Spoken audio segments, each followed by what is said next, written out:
નમસ્કાર ગુજરાત, આજના મુખ્ય સમાચારો ઉપર નજર કરીએ એ પહેલા ચેનલ ઉપર નવા છો તો ચેનલને સબસ્ક્રાઇબ કરી દેજો। નમસ્કાર ગુજરાત, સૌથી પહેલા અત્યારના તાજા સમાચાર ઉપર નજર કરીએ તો ખેડૂત રાહત પેકેજ અંગે ગુજરાતના કૃષિ મંત્રી જીતુભાઈ વાઘાણીએ સૌથી મોટી જાહેરાત કરી છે। કૃષિ મંત્રી જીતુભાઈ વાઘાણીએ જણાવ્યું કે ગુજરાતના મુખ્યમંત્રી ભૂપેન્દ્ર પટેલે જાહેર કરેલું પાક નુકસાનનું રાહત પેકેજ દેશનું સૌથી મોટું છે। હેક્ટર દીઠ ખેડૂતોને 22,000 રૂપિયાની સહાય મળશે। મહત્તમ 2 હેક્ટર મંજૂર કરાઈ છે સહાય। ભારે વરસાદથી વાવ, થરાદ, જૂનાગઢ વગેરેમાં પણ નુકસાન થયું હતું। કુલ 33 લાખ અરજીઓમાંથી 27.99 લાખ અરજી મંજૂર થઈ। 22 લાખથી વધુ ખેડૂતોને 6,000 કરોડ રૂપિયાથી પણ વધુ છે એ ચૂકવાઈ ગયા છે। શું મિત્રો તમારા ખાતામાં પણ પાક નુકસાનના પૈસા જમા થઈ ગયા છે? હા કે ના? નીચે કોમેન્ટ બોક્સમાં જરૂરથી જણાવી આપજો। મિત્રો, તે પછીના સમાચાર ઉપર નજર કરીએ તો ખેડૂતો માટે સૌથી મોટા સમાચાર। પીએમ કિસાનના 22મા હપ્તાનો લાભ મેળવવા માટે ખેડૂતોએ કરવું પડશે આ કાર્ય ફરજિયાત। પ્રધાનમંત્રી કિસાન સન્માન નિધિ યોજનાના આગામી એટલે કે 22મા હપ્તાનો લાભ વિના વિલંબે મેળવવા માટે કેન્દ્ર સરકાર દ્વારા ખેડૂત આઈડી ફાર્મર રજિસ્ટ્રીની નોંધણી ફરજિયાત કરવામાં આવી છે। રાજ્યના જે ખેડૂતોએ હજુ સુધી ફાર્મર રજિસ્ટ્રીમાં નોંધણી કરવાની બાકી હોય તેવા ખેડૂતોએ સૌથી પહેલા ખેડૂત આઈડીની નોંધણી કરવી પડશે। સાથે મિત્રો આપણે જણાવી દઈએ તો રાજ્યમાં બાકી રહી ગયેલા ખેડૂતોએ સૌથી પહેલા ફાર્મર રજિસ્ટ્રીમાં પોતાનું નામ નોંધાવવું પડશે। આ માટે અત્યારે ગ્રામીણ કક્ષાએ ઝુંબેશ સ્વરૂપે નોંધણી કાર્ય શરૂ છે। ખેડૂત લાભાર્થીઓ સૌથી પહેલા નોંધણી કરવા માટે ગામના તલાટી કમ મંત્રીશ્રી અથવા તો ગામ સેવકશ્રીનો સંપર્ક કરી શકે છે। આ ઉપરાંત ખેડૂતો જાતે ઘરે બેઠા મોબાઈલ એપ્લિકેશનના માધ્યમથી પણ નોંધણી કરી શકશે। કોમન સર્વિસ સેન્ટર CSC અથવા તો ગ્રામ પંચાયતના કોમ્પ્યુટર ઓપરેટર મારફતે પણ ખેડૂતો નોંધણી કરાવી શકશે। મિત્રો, ત્યાં પછીના સમાચાર ઉપર નજર કરીએ તો મોદી સરકાર આપશે નવી ભેટ, વધુ પૈસા મળશે। મનરેગા યોજના બંધ। મોદી સરકાર મહાત્મા ગાંધી રાષ્ટ્રીય ગ્રામીણ રોજગાર ગેરંટી અધિનિયમ મનરેગા નાબૂદ કરવા જઈ રહી છે અને એક નવો ગ્રામીણ રોજગાર કાયદો શરૂ કરવા જઈ રહી છે। સંબંધિત બિલ લોકસભામાં સભ્યોને આપ્યું છે। આ નવા કાયદાને વિકાસ ભારત રોજગાર અને આજીવિકા મિશન ગેરંટી બિલ 2025 કહેવાય છે। આ બિલ તરીકે દરેક ગ્રામીણ પરિવારને દર નાણાકીય વર્ષમાં 125 દિવસની વેતન રોજગારીની ગેરંટી આપશે। હાલમાં મનરેગા હેઠળ 100 દિવસની રોજગારની ગેરંટી છે। મિત્રો, ત્યાં પછીના સમાચાર ઉપર નજર કરીએ તો સૌથી મોટા સમાચાર ખેડૂત સ્માર્ટફોનને લઈને મહત્વના સમાચાર। ખેડૂત સ્માર્ટફોન સહાય યોજના હેઠળ તમે મલ્ટીમીડિયા પ્લેયર, આ સાથે ટચ સ્ક્રીન અને ઇન્ટરનેટ કનેક્ટિવિટી જેવી સુવિધાઓ ધરાવતા સ્માર્ટફોનની ખરીદી કરી શકો છો અને તમને સહાય મળશે। આ સહાયથી ખેતી વિષયક ફોટા, વિડીયો, ઈમેલ દ્વારા માહિતીની આપ-લે પણ વધુ સરળ બનશે। નવા નિયમો મુજબ ખેડૂતોને સ્માર્ટફોન ખરીદવા માટે 6,000 રૂપિયા સુધીની સહાય મળી શકે છે। તેમજ સ્માર્ટફોન ખરીદ્યો હોય તો ખરીદ કિંમતના 40% અથવા તો મહત્તમ 6,000 રૂપિયા ની સહાય મળશે। આ બે રકમમાંથી જે ઓછું હોય તે સહાય તરીકે મળવાપાત્ર રહેશે। ઉદાહરણ તરીકે જો તમે 12,000 રૂપિયાનો સ્માર્ટફોન ખરીદો છો તો 40% લેખે 4,800 રૂપિયાની સહાય મળશે, પરંતુ જો તમે 16,000 રૂપિયાનો ફોન ખરીદો છો તો 40% લેખે 6,400 રૂપિયા થાય, પરંતુ મહત્તમ 6,000 રૂપિયાની સહાય મળી શકે છે। અરજી કરવા માટે જરૂરી દસ્તાવેજ જેમ કે આધાર કાર્ડની નકલ, જમીનના ડોક્યુમેન્ટ જેમ કે 8Aની નકલ, રદ કરાયેલ ચેકની નકલ અથવા તો બેંક ખાતાની પાસબુક, સાથે મિત્રો મોબાઈલનું જે ખરીદેલ અસલી બિલ હોય તે તમારે ખાસ કે મિત્રો ડોક્યુમેન્ટમાં છે સાથે રાખવું પડશે। તો ખેડૂતોને સ્માર્ટફોન ખરીદવા માટે 6,000 રૂપિયાની સબસિડી છે મળવાપાત્ર રહેશે। મિત્રો, આગળના સમાચાર ઉપર નજર કરીએ તો ગુજરાત સરકારનો મોટો નિર્ણય। ગુજરાત સરકારે ગ્રામીણ વિસ્તારમાં ઈ સેવાઓ પૂરી પાડવા માટે ઈ ગ્રામ વિશ્વગ્રામ યોજના લાગુ કરી છે। ગુજરાતના મુખ્યમંત્રી ભૂપેન્દ્ર પટેલે જણાવ્યું હતું કે સરકારે નિર્ણય લીધો છે કે ગ્રામીણ કોમ્પ્યુટર ઉદ્યોગ સાહસિક તરીકે કામ કરતા ગ્રામીણ યુવાનોને હવે દરેક કાર્ય માટે ઓછામાં ઓછા 20 રૂપિયા મળશે। તેમણે કહ્યું કે રાજ્ય સરકારે ગ્રામીણ વિસ્તારમાં રહેતા નાગરિકોને શહેરી વિસ્તારમાં જેવી કે ઈ સેવાઓ અને માહિતી ટેકનોલોજી પૂરી પાડવા માટે ઈ ગામ વિશ્વગામ યોજના શરૂ કરી છે। યોજના હેઠળ 7, 12, 8 ના દસ્તાવેજો આધાર કાર્ડ, ખેડૂત નોંધણી, ટેકાના ભાવે કૃષિ પેદાશો ખરીદવા, જન્મ અને મૃત્યુ પ્રમાણપત્ર, આવક પ્રમાણપત્ર આપવા અને રાશન કાર્ડમાં ફેરફાર માટે ફોર્મ ભરવા જેવી સુવિધાનો સમાવેશ થાય છે. આ ઉપરાંત રાજ્ય સરકારના વિવિધ વિભાગો વિવિધ યોજનાઓ માટે ડેટા એન્ટ્રીનું કામ વિલેજ કોમ્પ્યુટર ઉદ્યોગ સાહસિકો VCE ને મળશે. સંબંધિત વિભાગ દરેક કામ માટે પ્રતિ યુનિટ કમિશન નક્કી કરે છે. મિત્રો, ત્યાં પછીના સમાચાર ઉપર નજર કરીએ તો દીકરીઓને મળશે 50,000 રૂપિયા સુધીની સ્કોલરશીપ. નમો લક્ષ્મી યોજના હેઠળ ધોરણ 9 અને 10માં કુલ મળીને 20,000 રૂપિયાની સહાય મળશે અને ધોરણ 11 અને 12માં કુલ મળીને 30,000 રૂપિયાની સહાય મળશે. આ સહાય દર મહિને લાભાર્થીઓના ખાતામાં સીધી મોકલવામાં આવશે, જેમાં દર મહિને ધોરણ 9 અને 10માં 500 રૂપિયા અને ધોરણ 11 અને 12માં 750 રૂપિયા આપવામાં આવશે, જ્યારે બાકીની રકમ સંબંધિત બોર્ડની પરીક્ષામાં પાસ કર્યા પછી જમા કરવામાં આવશે. આ યોજના હેઠળ સરકારી અનુદાનિત અથવા તો RTE હેઠળ ધોરણ 8નો અભ્યાસ પૂર્ણ કર્યો હોય અથવા તો કુટુંબની વાર્ષિક આવક 6 લાખ રૂપિયાથી ઓછી હોય તેવા તમામ વિદ્યાર્થીનીઓને લાભ મળવા પાત્ર રહેશે. તો ગુજરાત સરકાર અને કેન્દ્ર સરકાર દ્વારા સૌથી મોટી જાહેરાત, દીકરીઓને મળશે 4 વર્ષમાં 50,000 રૂપિયા સુધીની સ્કોલરશીપ. મિત્રો, આગળના સમાચાર વિશે વાત કરીએ તો સૌથી મોટા સમાચાર સામે આવી રહ્યા છે. પતંગ રસિયાઓ માટે ખાસ મિત્રો ખરાબ સમાચાર, કારણ કે ઉત્તરાયણ પર્વને ધ્યાનમાં રાખીને હવે ગણતરીના દિવસો બાકી રહ્યા ત્યારે પતંગ રસિયાઓ માટે માઠા સમાચાર સામે આવ્યા. મકર સંક્રાંતિ પહેલા જ પતંગ બજારમાં મોંઘવારીનો ડામ લાગ્યો. કાચા માલના ભાવમાં અસહ્ય વધારો થવાના કારણે આ વર્ષે પતંગના ભાવમાં સીધો 40% વધારો ઝીકવામાં આવ્યો.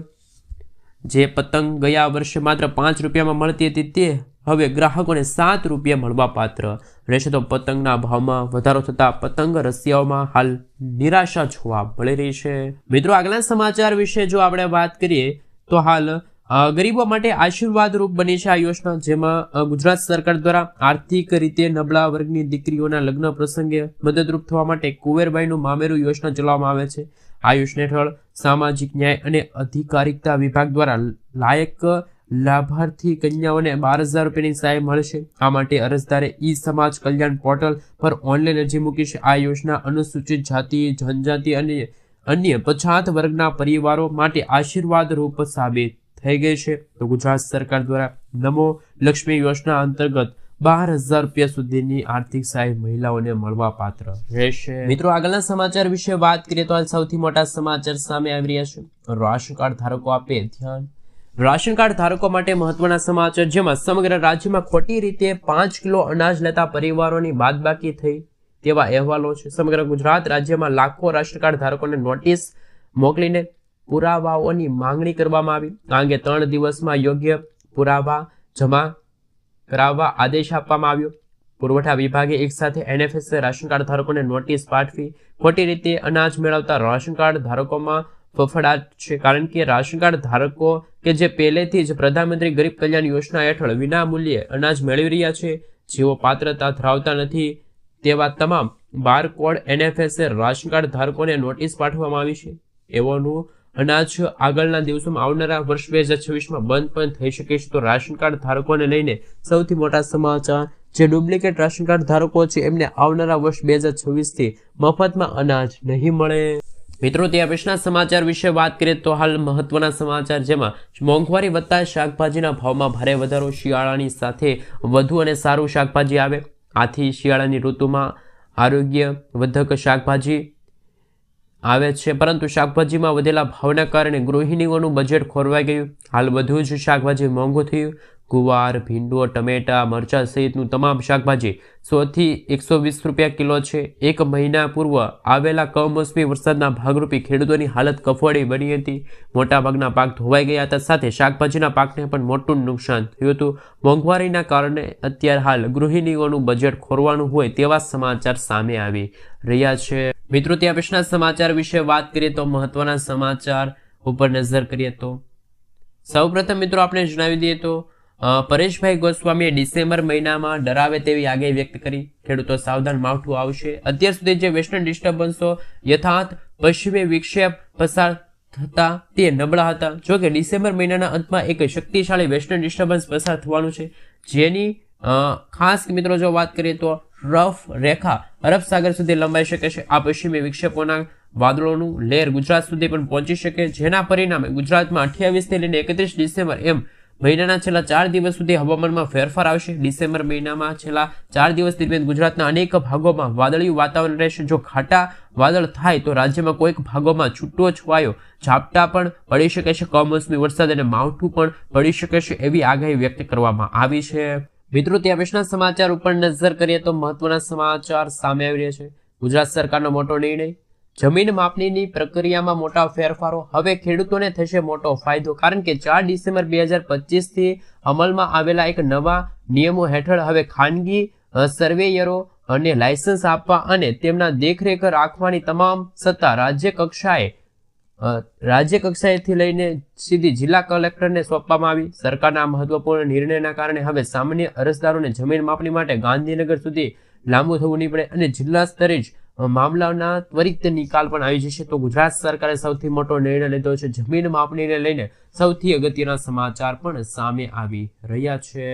મિત્રો, ત્યાં પછીના સમાચાર વિશે વાત કરીએ તો કૃષિ મંત્રીની જાહેરાત. શું તમારા ખાતામાં જમા થઈ ગઈ છે પાક નુકસાનની સહાય? કારણ કે ગુજરાત સરકારના પ્રવક્તા મંત્રી જીતુભાઈ વાઘાણીએ કૃષિ રાહત પેકેજ અંગે મોટી જાહેરાત કરી હતી અને જણાવ્યું હતું કે રાજ્ય સરકારે ખેડૂતોને અત્યાર સુધીમાં 3130 કરોડ રૂપિયાની સહાય છે ચૂકવી દીધી. કુલ 30 લાખથી વધુ ખેડૂતોએ અરજીઓ સરકારને મળી છે.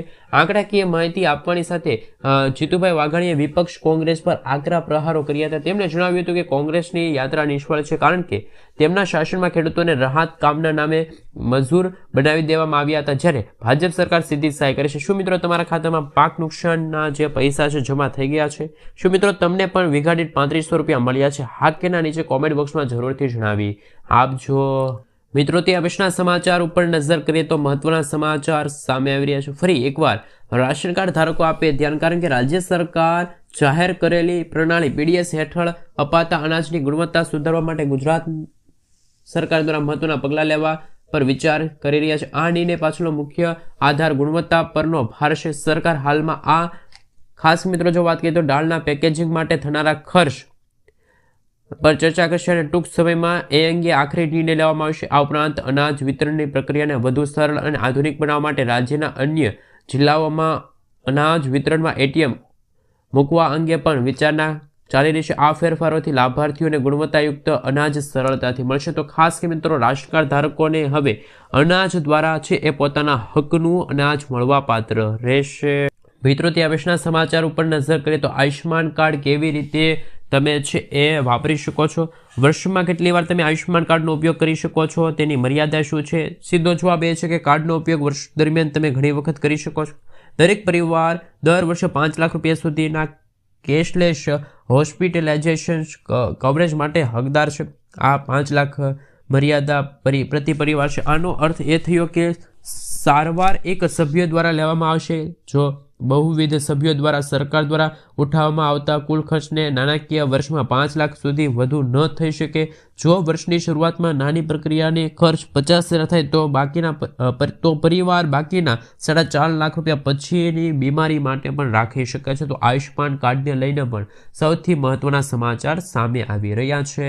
મિત્રો, ત્યાં પછીના સમાચાર ઉપર નજર કરી લે તો હાલ મહત્વના સમાચાર સામે આવ્યા. ક્યારે ખેડૂતોના ખાતામાં જમા થઈ શકે છે રૂપિયા 2000નો 22મો હપ્તો?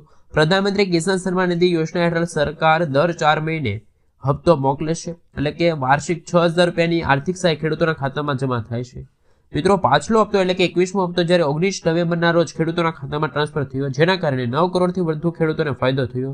જેથી તેના આધારે એવો અંદાજ છે કે જ્યારે નવેમ્બર મહિનામાં 21મો હપ્તો ખેડૂતોના ખાતામાં જમા થયો હોય તો નવેમ્બરથી ડિસેમ્બર, ડિસેમ્બરથી જાન્યુઆરી, જાન્યુઆરીથી ફેબ્રુઆરી મહિનાના અંતમાં ખેડૂતોના ખાતામાં 22મો હપ્તો છે એ પહોંચી શકે છે.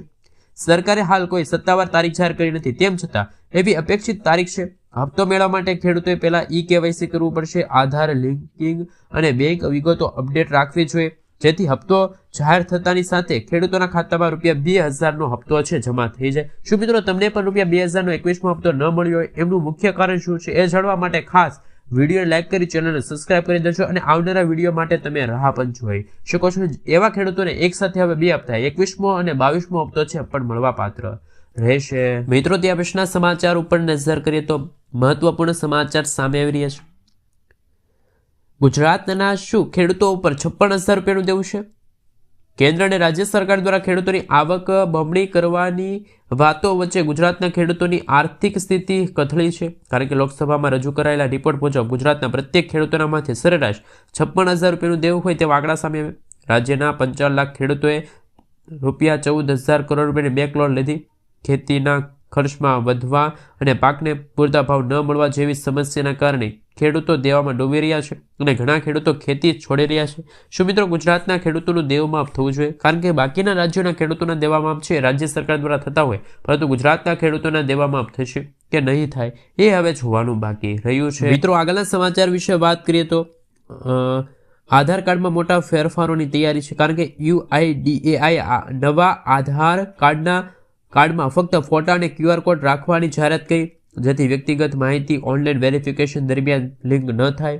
સાથે મિત્રો, જો વાત કરીએ તો આધાર કાર્ડમાં આ ફેરફારોને લઈને શું ફાયદો થશે આધાર કાર્ડ ધારકોને, તો કેવા બદલાવ છે તેમની સંપૂર્ણ માહિતી જાણવા તો મિત્રો આપણે જણાવી દઈએ તો QR કોડથી તમે છે એ તમારી વિગતો છે એ પણ હાલ આધાર કાર્ડમાં ન છપાવવી પડે એ માટે એને QR કોડ એટલે કે મિત્રો તમે સ્કેન કરીને તમારા આધાર કાર્ડની તમામ વિગતો છે, જન્મ તારીખ છે, નામ છે, સરનામું છે, મોબાઈલ નંબર છે, તમામ છે એ વિગતો જાણી શકો છો। મિત્રો, ત્યાં પછીના સમાચાર ઉપર નજર કરીએ તો વ્યવસાય કરવા માટે હવે મોદી સરકાર આપશે 10 લાખ રૂપિયા સુધીની સહાય। શું છે આ યોજનાનું નામ? પ્રધાનમંત્રી મુદ્રા યોજના વિશે તમે સાંભળ્યું છે। કેન્દ્ર સરકાર દ્વારા વ્યવસાય કરવા માટે મંગાતા નાગરિકોને પ્રોત્સાહન મળે તે માટે અનેક યોજનાઓ અમલમાં મૂકવામાં આવી અને આ વ્યવસાય શરૂ કરવા માંગતા નાગરિકોને બેંકમાં લોન લેવી પડે છે, જેવી જટિલ પ્રક્રિયા હોય આ પ્રક્રિયા અનેક દસ્તાવેજો પુરાવા તરીકે આપવામાં આવે અને બેંકોને ગેરંટી પણ આપવામાં આવે, જે સામાન્ય વર્ગ માટે મુશ્કેલી બની જાય, જેને લઈને કેન્દ્ર સરકારે વેપારને પ્રોત્સાહન આપવા માટે પ્રધાનમંત્રી મુદ્રા યોજનાની શરૂઆત કરી। આ યોજના અંતર્ગત લાભાર્થીઓને કોઈ પણ પ્રકારની ગેરંટી વગર લોન મળી શકે છે। આ યોજનાનો લાભ કોણ લઈ શકે છે? અરજદાર છે મિત્રો ગુજરાત રાજ્યનો કાયમી હોવો જોઈએ અથવા તો ભારત દેશનો કાયમી રહેવાસી હોવો જોઈએ એવા જે નાગરિકો છે એમને પ્રધાનમંત્રી મુદ્રા યોજના અંતર્ગત લોન છે મળવા પાત્ર રહેશે।